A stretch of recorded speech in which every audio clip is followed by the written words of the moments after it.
Welcome back. I'm going to show you the last two logarithm properties now. So this one, and I always found this one to be in some ways the most obvious one, but don't feel bad if it's not obvious. Maybe it'll take a little bit of introspection, and I encourage you to really experiment with all these logarithm properties because that's the only way that you'll really learn them. And the point of math isn't just to pass the next exam or to get an A on the next exam.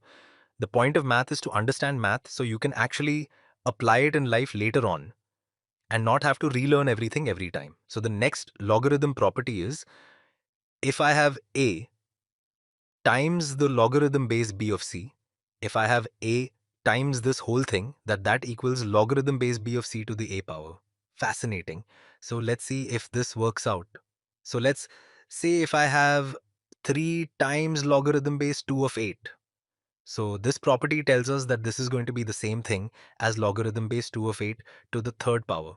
And that's the same thing. Well, that's the same thing as we could figure it out. So let's see what this is. 3 times log base. What's log base 2 of 8? The reason why I kind of hesitated a second ago is because every time I want to figure something out, I implicitly want to use log and exponential rules to do it. So I'm trying to avoid that. Anyway, going back, what is this? 2 to the what power is 8? 2 to the third power is 8, right? So that's 3. We have this 3 here, so 3 times 3. So this thing right here should equal 9. If this equals 9, then we know that this property works at least for this example. You don't know if it works for all examples. And for that, maybe you'd want to look at the proof we have in the other videos. But that's kind of a more advanced topic. But the important thing first is just to understand how to use it. Let's see, what is 2 to the ninth power? Well, it's going to be some large number. Actually, I know what it is. It's 256. Because in the last video, we figured out that 2 to the 8th was equal to 256. So 2 to the ninth should be 512. So 2 to the ninth should be 512. So if 8 to the third is also 512, then we are correct, right? Because log base 2 of 512 is going to be equal to 9. What's 8 to the third? It's 64, right? 8 squared is 64, so 8 cubed, let's see. 4 times 2 is 3. 6 times 8 looks like it's 512, correct. And there's other ways you could have done it. Because you could have said 8 to the third is the same thing as 2 to the ninth. How do we know that? Well, 8 to the third is equal to 2 to the third, right? I just rewrote 8. And we know from our exponent rules that 2 to the third is the same thing as 2 to the ninth. And actually, it's this exponent property where you can multiply when you take something to exponent and then take that to an exponent, and you can essentially just multiply the exponents. That's the exponent property that actually leads to this logarithm property. But I'm not going to dwell on that too much in this presentation. There's a whole video on kind of proving it a little bit more formally. The next logarithm property I'm going to show you, and then I'll review everything and maybe do some examples. This is probably the single most useful logarithm property if you are a calculator addict. And I'll show you why. So let's say I have log base b of a is equal to log base c of a divided by log base c of b. Now, why is this a useful property if you are calculator addict?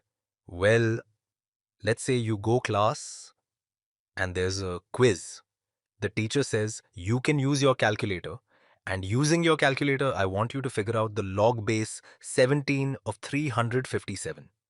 And you will scramble and look for the log base 17 button on your calculator and not find it because there is no log base 17 button on your calculator.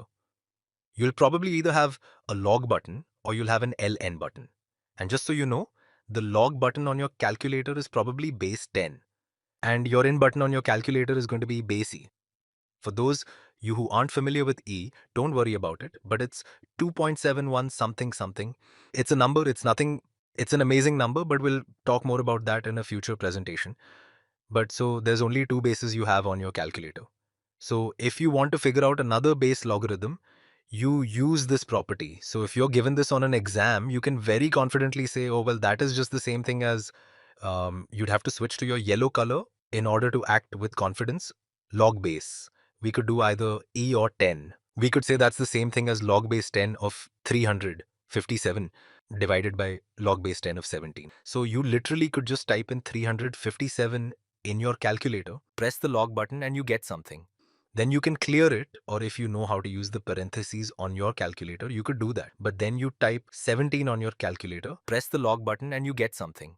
And then you just divide them and you get your answer. So this is a super useful property for calculator addicts. And once again, I'm not going to go into a lot of depth. This one, to me, it's the most useful, but it doesn't completely, it does fall out of obviously the exponent properties, but it's hard for me to describe the intuition simply.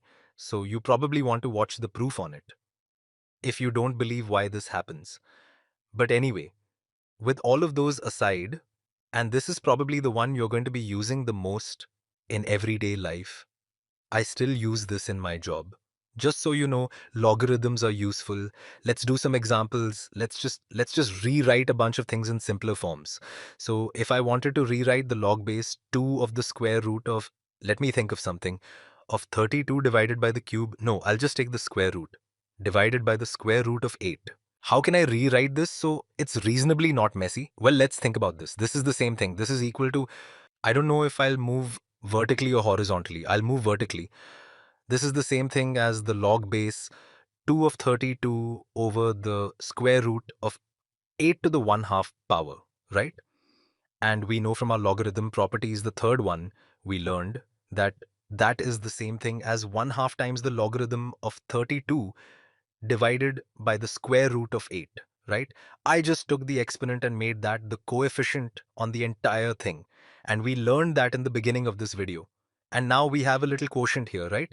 Logarithm of 32 divided by logarithm of square root of 8.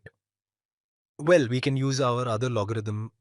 Let's keep the 1 half out. That's going to equal parentheses logarithm. Oh, I forgot my base. Logarithm base 2 of 32 minus, right? Because this is in a quotient, minus the logarithm base 2 of the square root of 8, right?